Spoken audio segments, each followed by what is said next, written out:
All right. I guess eventually I had to hit go live because we were talking about, talking hockey for the last 15 minutes, right? So I guess I can't hold it against you that you're a Blackhawks fan and you guys won the lottery last year with Bedard, but it's going to be some exciting times in Chicagoland, huh? Yeah, as they say in Slapshot, old time hockey, coach. Oh my gosh. I've often struggled. Finally, I mean, my son's 16 and he's seen Slapshot now, but there were times when he was Pee Wee or Mite where you're sitting there quoting some of the lines you probably don't want to say out loud in front of young kids, but then at some point you want that's a rite of passage for young hockey players. Oh my God, Slapshot, yeah. Is that so not Paul Newman? Was that Paul Newman? It was Paul Newman, yeah. Yeah, that's right. His finest work. His finest overlooked work, and the Hanson brothers. Yeah, absolutely. Yeah. So we could go on and on and on. But Mike, seriously, thanks for jumping on.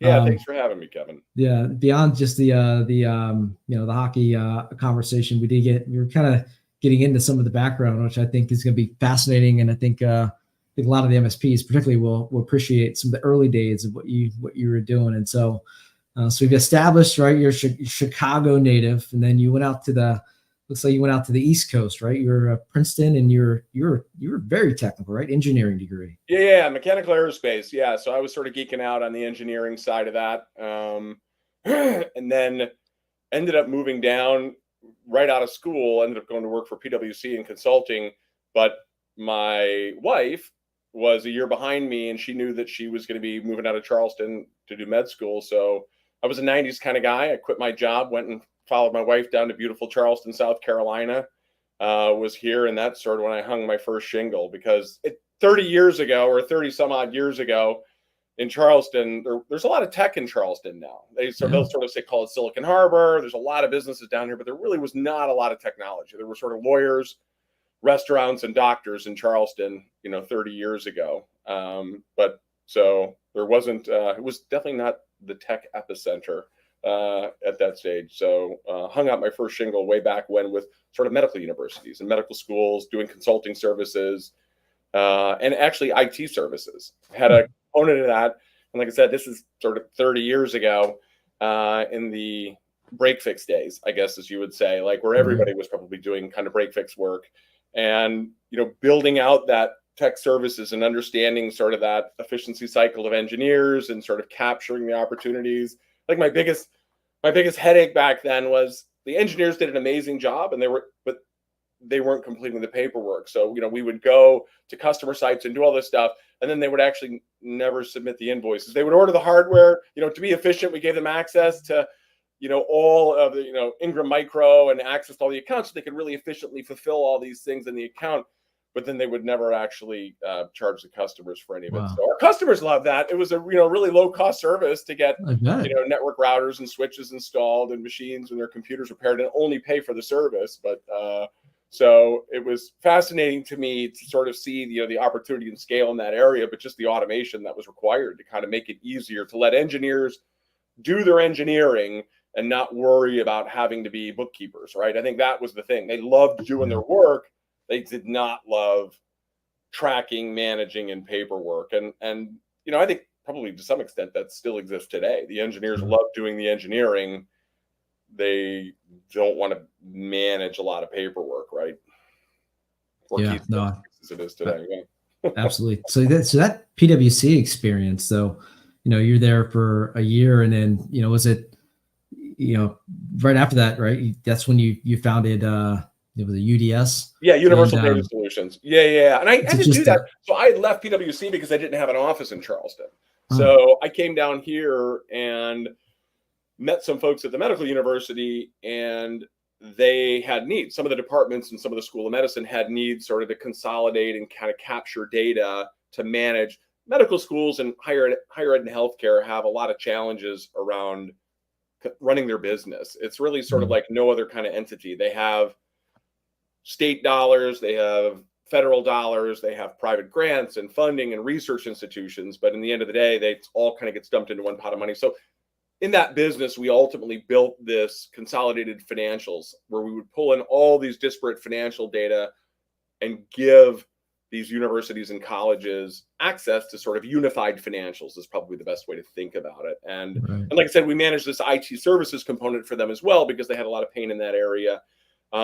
That software company ultimately, that Universal Data Solutions company, ultimately sort of evolved into another company called Authority, which was a business intelligence and analytics company, right? So the CTO that I'm in this business with was back at that business as well. And we built a very novel ETL, extract, transform, and load, a way to sort of pull from disparate data sources into a very user-friendly GUI, so non-technical users could interact with all of their data.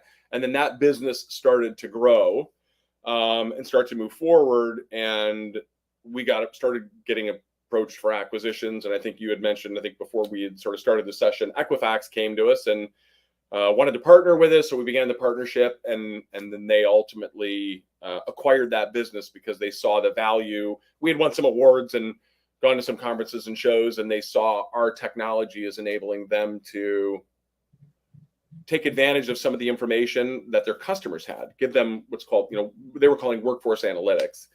And so got pulled into that business. And, like sometimes a lot of big businesses will do with smaller businesses, they said, okay, here's what we want you to do. We want you to do this. And I wasn't going to be that guy. I said, okay, we'll do what you want to do. I said, we think this market might be a little soft potentially, but they're your customers, and, we'll go charge that hill. And it was a dumpster fire. Like, it was really like the market was really slow. It was really tough. And all of a sudden, things really started to struggle in this acquisition. And it was really stressful, right? Trying to keep the team together. And we retained our whole team, and we were moving in. They said, we want you guys to run this. We want you to grow and scale it. And so I remember another one of my buddies who had sold a couple of businesses, and I was telling him some of these struggles. I said, hey, it's a little frustrating. We kind of shut down the successful parts of our business, and we're sort of following the strategy, and, it's struggling. And he goes, is it your fault yet? And I said, well, what do you mean? Is it my fault yet? He goes, well, give it time. It'll, ultimately it'll be your fault. And so I was like, no, it's not going to.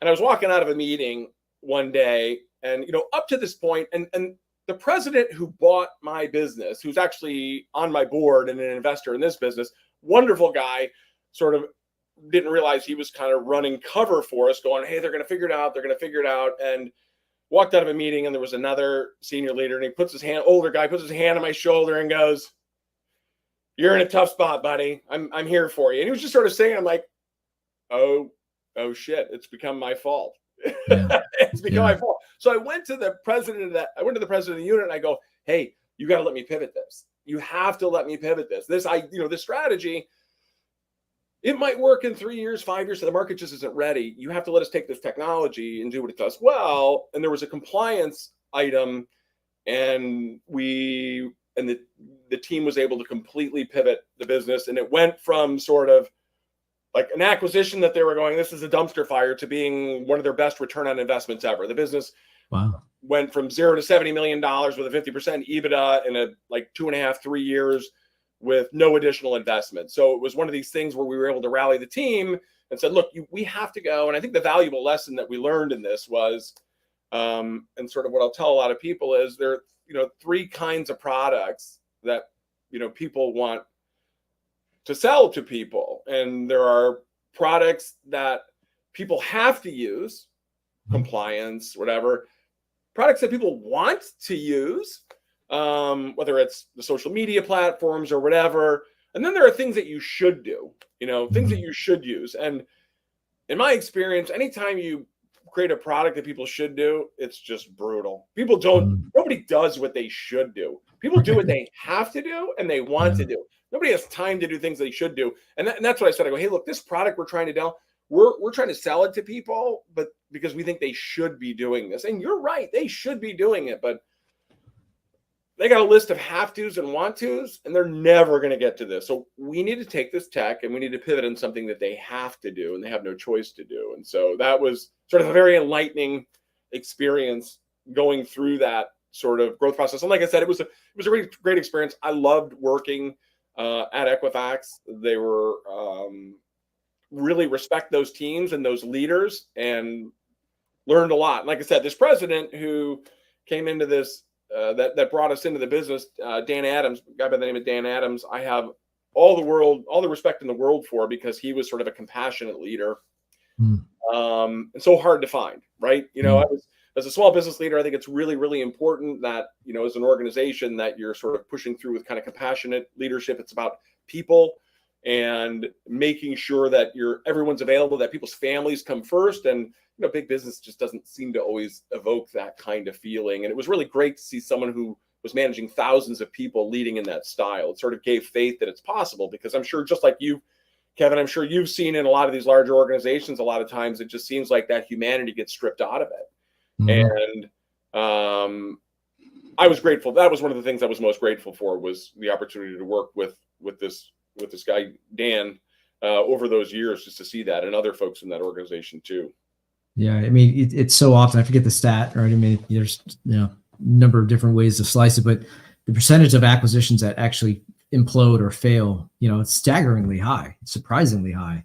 I think everybody kind of goes into it with the right intentions, and, to your point, maybe it's rigidity, or it's just, it's management through a P&L and balance sheet, right? And then you get to a point where it's just not working. You kind of push it off to the side, and sometimes you lack that, that engagement and the ability to pivot. And I think you see that in a lot of acquisitions that fail. And it sounds like, you had some solid leadership there that understood that when you brought that to them, the pivot, they allowed you to go down that path. Sounds like it turned out exceptionally well for you guys. Yeah, it did. I was really grateful. And the CEO, Rick Smith, great guy. He had, at the end of it, I told him, I said, hey, I got to tell you, I was really impressed. I would have thought you guys would have put the dog down, a while ago when we were struggling. And he goes, well, I got a lesson from my grandmother. She told me to practice aggressive patience. And wow. I like that term, but it was, honestly, they were really patient, and ultimately that patience and that trust, they were rewarded for. It worked well. And I was appreciative of the fact that they allowed us, a lot of times big businesses won't listen to smaller companies, right? They're like, you don't know what you're a little, whatever, you don't know. But they did. We said, hey, look, there's a big opportunity here. We think it's a scalable opportunity to work in this space, but we got to do this and this. And they said, okay, go do it. So, and obviously that was a big leap of faith on their part. So, like I said, super grateful, really well run and well led organization. So was super thankful. When I had sold that company, though, I immediately started this one, and my wife was looking at me going, what? Wait a minute. What are you doing? What are you doing? Yeah. I said, hey, I have to do this. It would be very bad, I think, for everybody if I don't have some difficult puzzle to work on. So I had sort of brought some product people, because I knew that this company was going to take the R&D cycle. And I knew in this company, before we could ever launch a product, was going to be a long time. Right. So it started this, like I said, right in the very beginning, and started incubating it way back then, just because, like I said, I knew the R&D cycle for doing what we wanted to do was just going to take a long time. Right. So I'm sure our wives could exchange stories about those moments. But you had a 1-year stint at PwC, right? And then went immediately into founding your own consulting firm. What was the spark behind that? Did you have entrepreneurship in the family? Was it just didn't have patience for working for other people? Or was it just you had this idea of solving a problem and kind of went for it? Like what was the initial spark behind the first business? Yeah, it's so funny you say that. I never really thought about kind of where it came from. All my grandparents were immigrants, came over from Czechoslovakia, and my parents were, sort of first generation. My dad was an architect, and my mom worked but raised 5 kids. I was the youngest of 5, and so maybe my hunger to kind of go out and hang my own shingle was, maybe I was being told what to do my whole life. Growing up, I always had little to no say in anything, and so maybe I can't take it anymore. I want to sort of set my own destiny. But I knew pretty quickly, even all the way through college, that I wanted to do my own thing, hang out my own shingle. I was always tinkering with things, always wanted to kind of find products that were better products in the market, and that some of that stuff traces all the way back to when I was a little kid. My mother tells a story, disappointingly, I thought, I was in the workshop, but I was sort of hammering nails, and realized if I smash the head of a nail, it would kind of be like a screwdriver. And I thought, oh, I can go sell screwdrivers. So I took her broom, and I cut the broom up into little segments and pieces, pounded nails on the end of it, smashed the nail's head, and went around the neighborhood. And, I took a, $20 broom and made 10, 15 cent screwdrivers out of it. So I didn't understand the per unit economics at that particular point in time, but I think I was wired to sort of try to create and sell at an early age. And I have, honestly, Kevin, how about you? You've obviously spun up and run businesses. Can you trace your roots to that bug from somewhere? Like I said, I've never actually contemplated that. Yeah. I had a brother who's 10 years older than me, and, he hustled. I mean, I remember being young, he was in real estate, and he was the youngest person in, I think it was Remax history to make $1 million. And, oh, wow.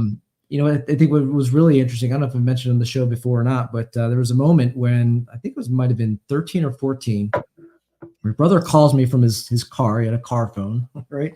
How cool was that? But he calls me probably around 5:00 in the afternoon. I just got home from school, whatever. And he says, meet me out front with a pencil or a pen and a piece of paper real quick. And not thinking anything of it, I was like, all right, maybe, he's on a call and needs to write something down or whatever. So 5 minutes later, he pulls up in front.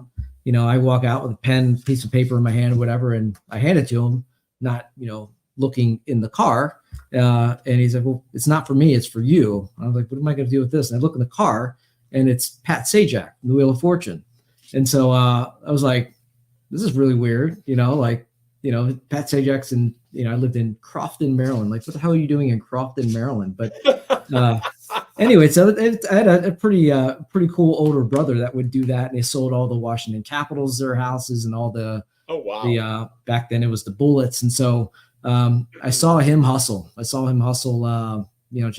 was like, yeah, I want to do that. I want to figure out, how to hustle. And so, yeah, that's, I have roots in that too. It's funny you say that. So I have 3 older brothers and an older sister, and my older brothers, and I have all the respect for them in the world too, and all this stuff and sort of mentoring. I love my dad. He passed away when I was in college, but had just an awesome. Both of my parents were great, but my brothers did the same thing. Like, they had snowplow business, painting business. They were always starting these businesses. I was, not ever put in a leadership position in those because I was, 7, 8 years younger than them, likewise. Right. But just like you said, watching them spool up these businesses over and over and over as I was growing up, it was sort of fascinating to watch. So maybe that, you've given me some insight here. Maybe that was a big part of sort of what drove me towards that as well.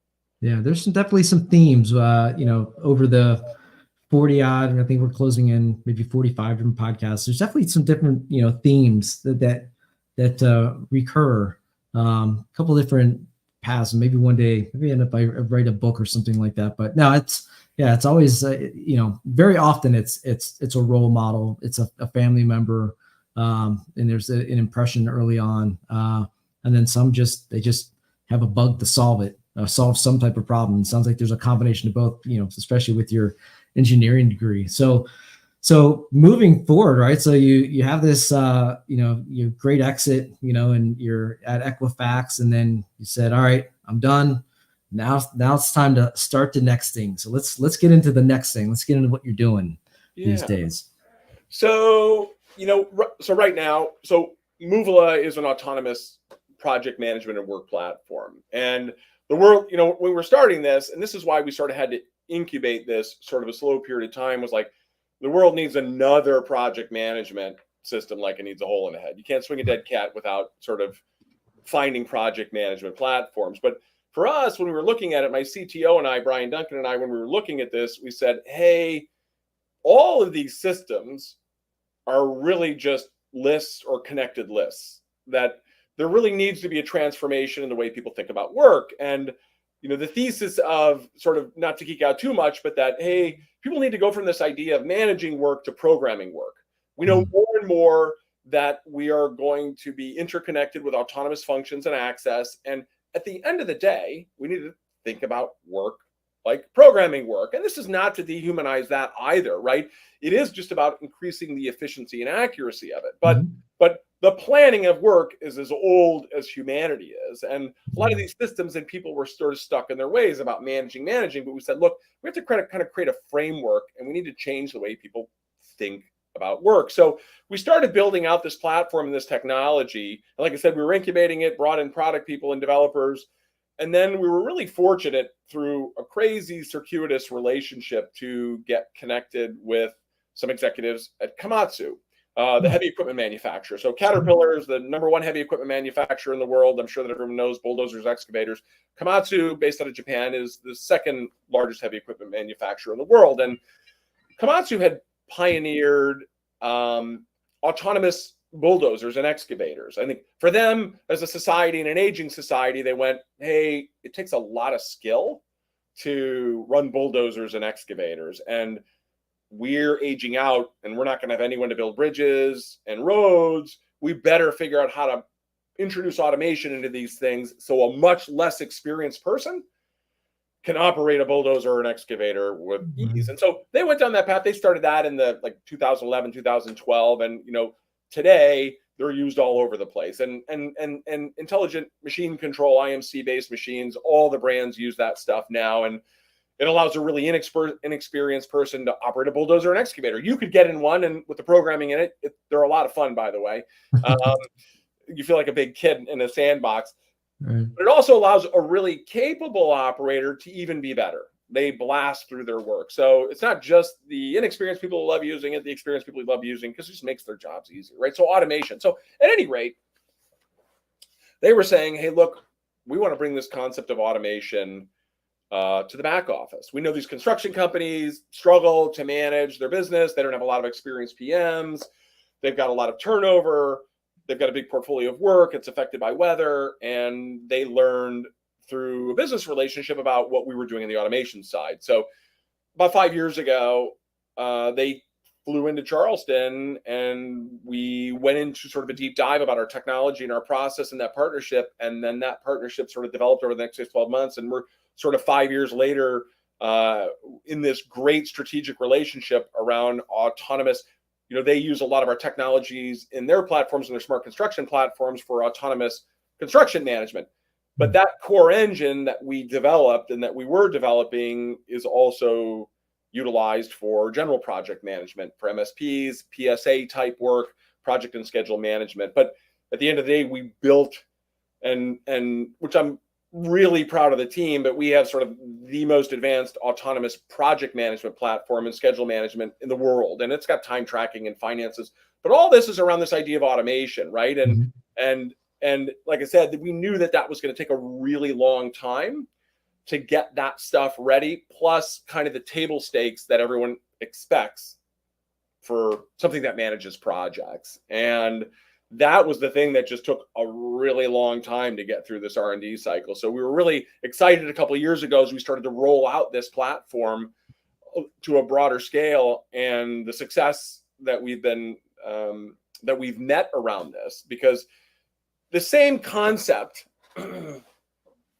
of, hey, I got people who aren't amazing project managers. We got a lot of changing dynamic data. We can't keep up with this. To be able to automate all of that task, schedule, project, resource management work in the background gives a massively more accurate picture of, hey, what are the dates? What's the delivery? When can we expect this? What's going wrong? All that stuff sort of came out of this automation cauldron, I'll say, to just give better answers. That's sort of a long-winded way of saying, we created sort of an automatic project management system, still supervised by individuals and people, but eliminating the unpleasant surprises, I think, that plague most projects. Why are we late? What did this happen? How did we not know about that before?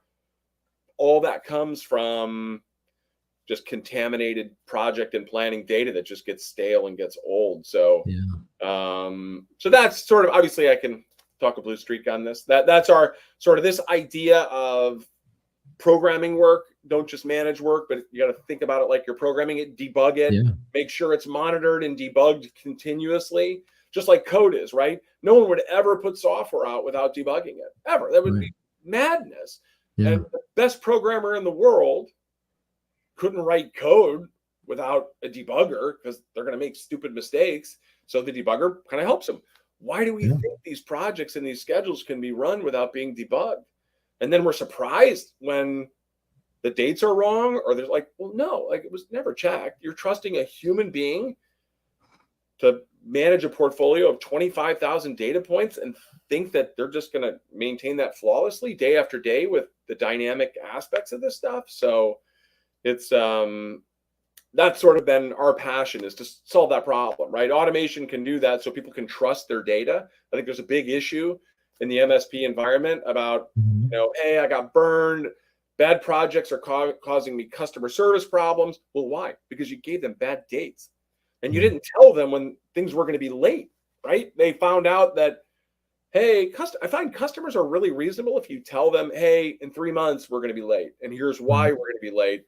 But, when you call them a week after it's due and go, it's going to be another 2 months because you just discovered, X, Y, and Z, that's when they get angry. Yeah. Yeah. I imagine that you can have a material impact on, certainly everything from kind of even the basic onboarding process to some of the complex, most MSPs are trying to navigate away from kind of the break fix model. But if you got some ridiculously complex deployments, long drawn out projects and processes. So I imagine you guys have a material impact on the efficiency of an MSP on the service desk.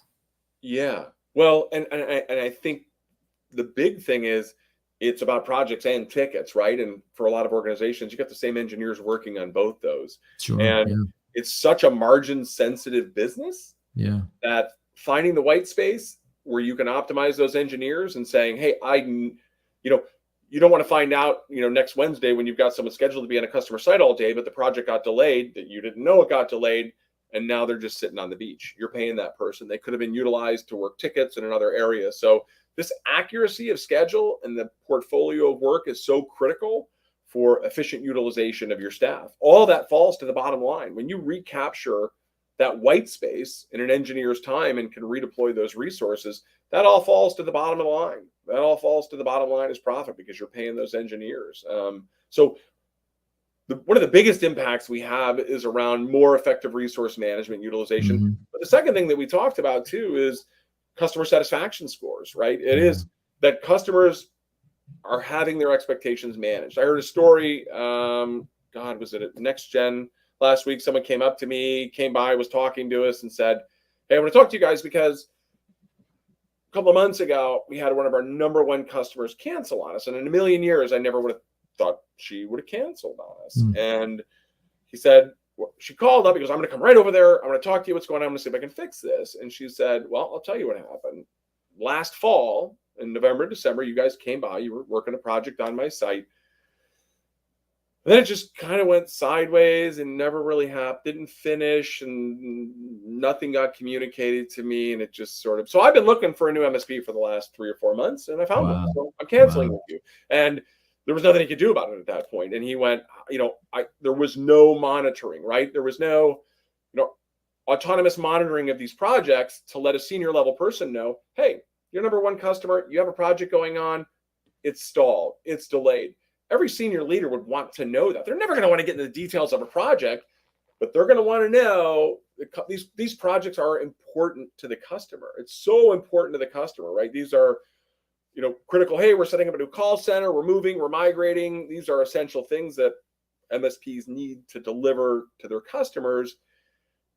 And there are going to be problems on these projects. That's the other part of this, Kevin, that all these projects are going to have problems. It's a statistical certainty that there are going to be challenges in these problems. And, I will frequently use this thing called the birthday paradox to illuminate that. Have you ever heard of the birthday paradox? I've not, no. So it says, if you have a room, this is a good party trick, by the way. It says if there's a room full of 23 people, there's a 50% chance that 2 people in that room share the same birthday.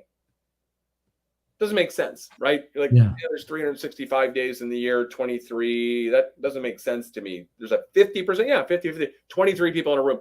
If you have 60 people in a room, there's a 99% chance 2 people have the same birthday. And it just doesn't make sense to people. It just doesn't make sense. But it's the truth. And it just underscores that humans suck at probability. But this sucking at probability problem blows up when you think about project management, right? So if I have a project where there are 50 tasks in the critical path of this project, I got to do this, then this, then this, then this. Like you said, some of these larger, more intense projects.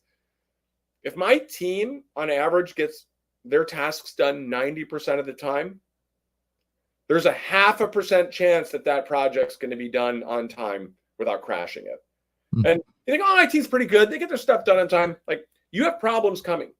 Almost certainly you have problems coming. And now, what are you going to do about it? You want to find out early about those problems, right? It's about buying people time. And I think at the end of the day, that's sort of the other really big thing, is just buying people time so they can communicate to customers and other folks about, like, hey, we got to solve this problem. We're going to solve this problem early, because once again, I'm sure you know this, running your business, there are just always problems. That was the thing that was sort of the epiphany for us as we were going and looking at the probabilities. We just went, oh my God, all these projects are doomed to problems. It doesn't matter how good your team is. You could have 99% performance. You're going to have problems. I think most people just aren't aware of that.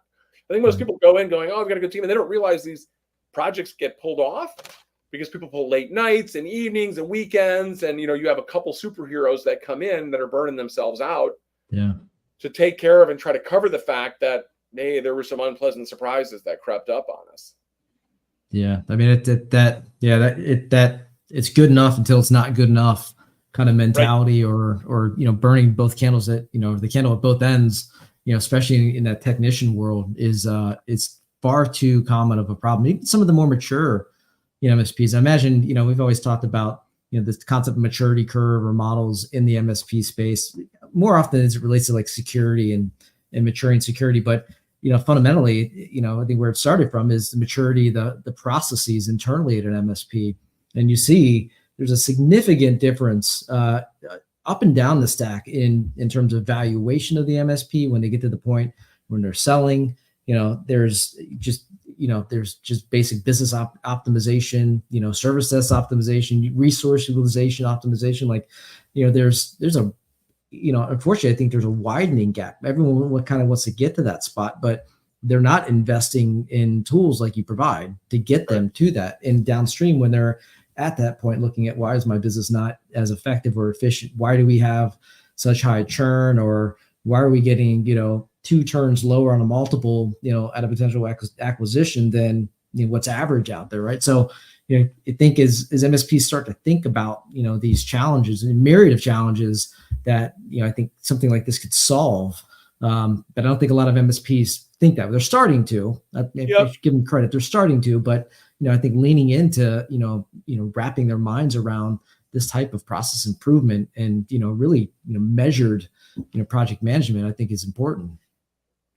Well, it is. And I think at the end of the day, trying to put it in context that makes sense to them, because they have so many tools and so much technology that they're responsible and they have to use.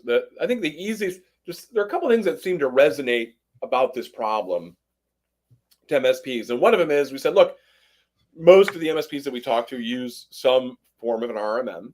And we say, hey, do you depend on this RMM?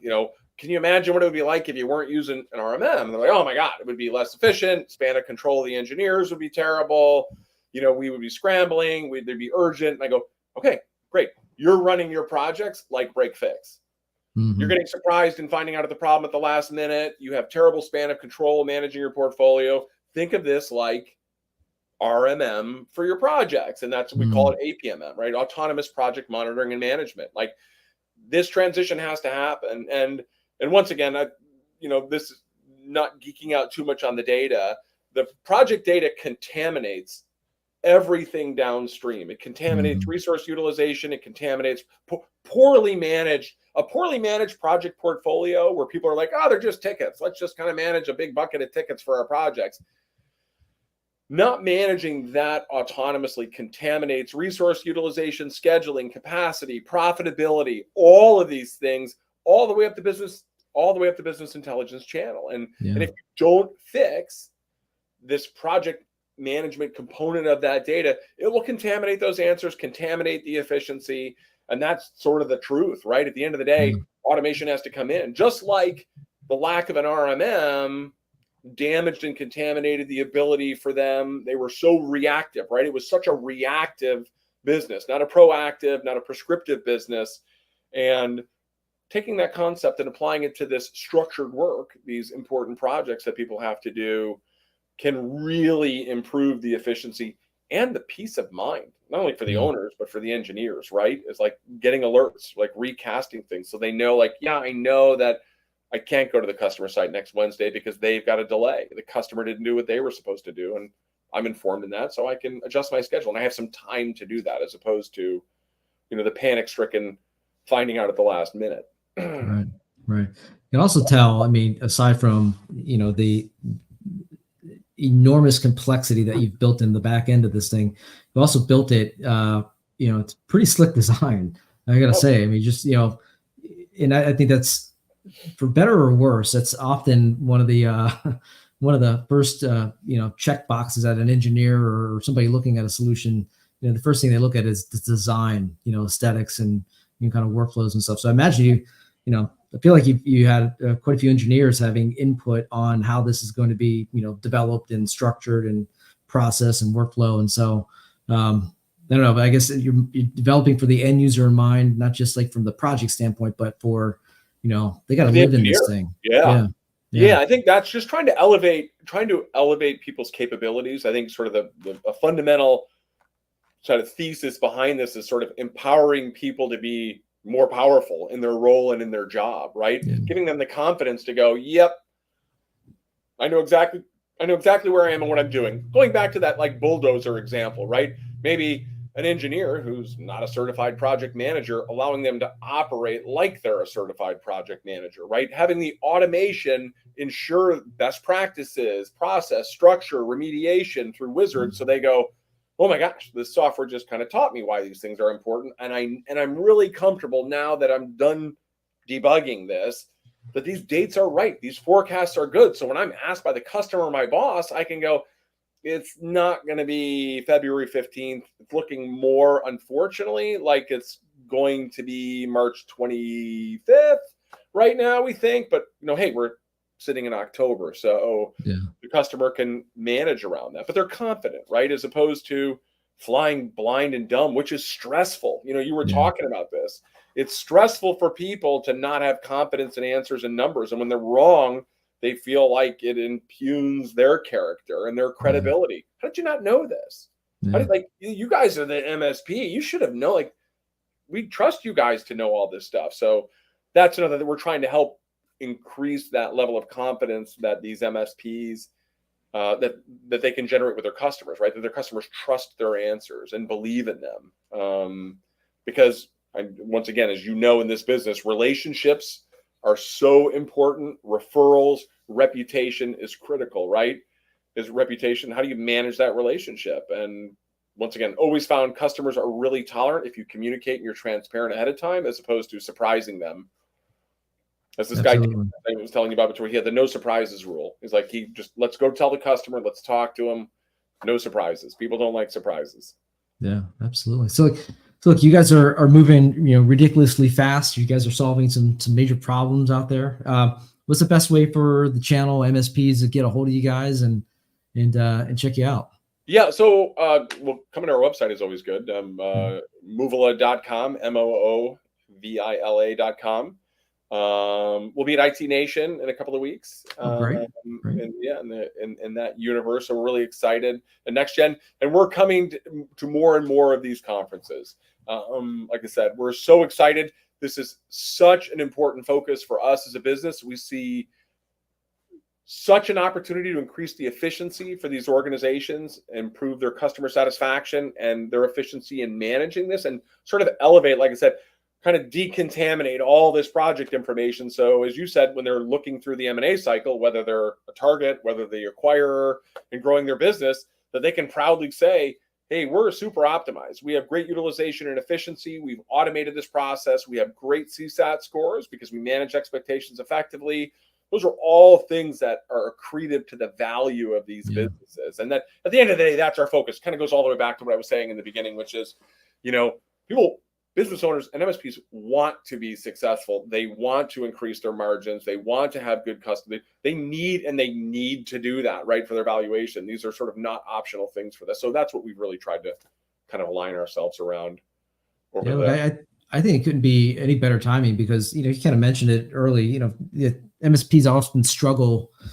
They struggle with their, just their stack in general, right? And there's always this, new shiny object. And then by, 6 months later, 12 months later, they've got 7, 8 new tools, but they haven't really mastered those tools. They haven't gotten to efficiency. They haven't optimized. Right. And I think that's been a pretty recurring theme over the last, probably 6, 7 years in the channel. And I think it's catching up to a lot of the MSPs, it's catching up to a lot of the marketplace, especially as M&A accelerates, especially as these roll-ups, and there are some great organizations out there. A lot of the peer groups have been, preaching to, the MSPs that they have to mature their operations if they want to get to this, certain point, not just, for the well-being and, and for the bottom line, but just, in general, best, good practices. And then again, if you're looking for outcomes down the stream. So I imagine the next, 24 months, 36 months are like, the years of optimization, because I think so many,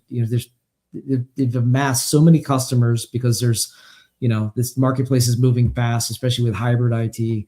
They've amassed so many tools, but then I think now are really at this point where they have to lean into optimizing, their processes up and down, their businesses. I think if MSPs aren't thinking that way at this point, then, it's going to be a very rough next 3 or 4 years as this market further accelerates to M&A and just, the velocity of optimization. So I think you guys couldn't time the marketplace any better. Yeah, well, we're excited. Thank you. Yeah, I think I obviously we agree with, that viewpoint, which is just automation is going to be a way to increase this efficiency. Everyone's not going to sort of overnight get trained to be a Six Sigma person. I think the technologies kind of have to do some of that for the MSPs, and it's got to sort of just give them the answers to go, hey, I think if that measurement is automatic and integrated, like these integrations are really important, right? People don't want to do double entry. They want to track. If they're sort of entering it in one place and they can get some of these answers, these insights automatically to guide them, they can make the changes and become more efficient, right? It's just, I think a lot of these businesses are struggling to get these answers to understand how they can become more efficient and how they can automate that process. So I think that will be a part of that maturity journey. Just the expectations have to be reasonable on the MSP, right? Yeah. You can't say, hey, go get your PhD and then you'll be able to use our technology to get something done. It's right. Yeah. Yeah. So again, you guys are, I think, perfectly positioned and helping the MSPs fight the good fight. And so I guess we'll be down at IT Nation. So hopefully you get a chance to meet you in person down there. Would love to do that. Thank you. Yeah, absolutely. And, we'll put links in the show notes and, absolutely. If, anybody, any of the audience listening, I mean, definitely go and check out the platform because, it's worth the investing the time into automation, into, spend the time now to really optimize, because again, I think it's going to be really interesting, next 24 to 36 months. And I think it's those that invest in this now are going to be, positioned exceptionally well. And the ones that aren't thinking about this are going to be the ones that are going to be lagging. So definitely go and check these guys out. So, well, Mike, I appreciate it. Maybe IT Nation or a Caps or a Blackhawks game at some point. Yeah, I like that idea. I like that idea, Kevin. Thanks very much for having me on. I really appreciate it, and really appreciate your audience taking the time too to learn a little about us and what we're doing. You got it. All right, man. Appreciate it. Thanks. Thanks so much.